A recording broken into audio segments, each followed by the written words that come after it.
ચોમાસાની ઋતુ શરૂ થતાની સાથે જ રોગચાળો ફાટે. અલગ અલગ જગ્યા પર ઝાડા વોમેટ સાથે તાવ, ટાઇફોઇડ, કમળો આ બધા રોગો વધે. મચ્છર દ્રવ્ય જેટલા પણ રોગો છે, પાણીજન્ય કે જેટલા પણ રોગો છે એ બધા વધે. વધતાની સાથે ડૉક્ટર એટલે કે તબીબો એલર્ટ મોડ પર લોકોને રહેવા માટે કે સાવચેતી રાખજો.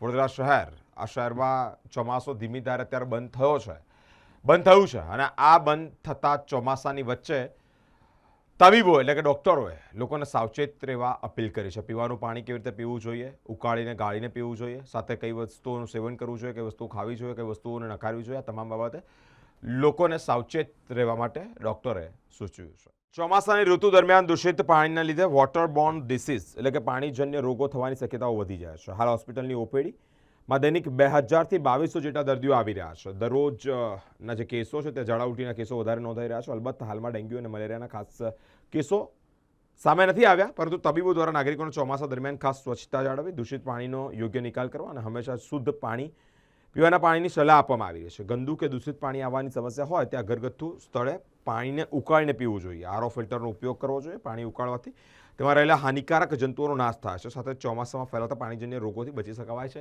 તેવી તબીબો દ્વારા અપડેટ સામે આપવામાં આવી રહી છે. હાલ ચોમાસાની ઋતુ ચાલી રહી છે, જેમાં ગંદા પાણીના લીધે વોટરબોર્ન ડિસીઝ થવાની સંભાવના રહેતી હોય છે.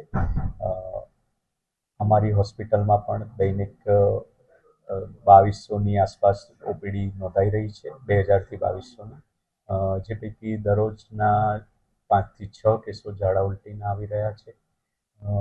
હાલમાં ડેન્ગ્યુ અને મેલેરિયાના કેસીસ જણાઈ આવેલ નથી, પરંતુ પબ્લિકને હું કહેવા માંગીશ કે ચોમાસાની આ સિઝનમાં સ્વચ્છતા જાળવે, ગંદા પાણીનો નિકાલ કરે અને ચોખ્ખું પાણી પીવે, જેથી આપણે આ ચોમાસામાં ફેલાતા પાણીજન્ય રોગોથી બચી શકીએ.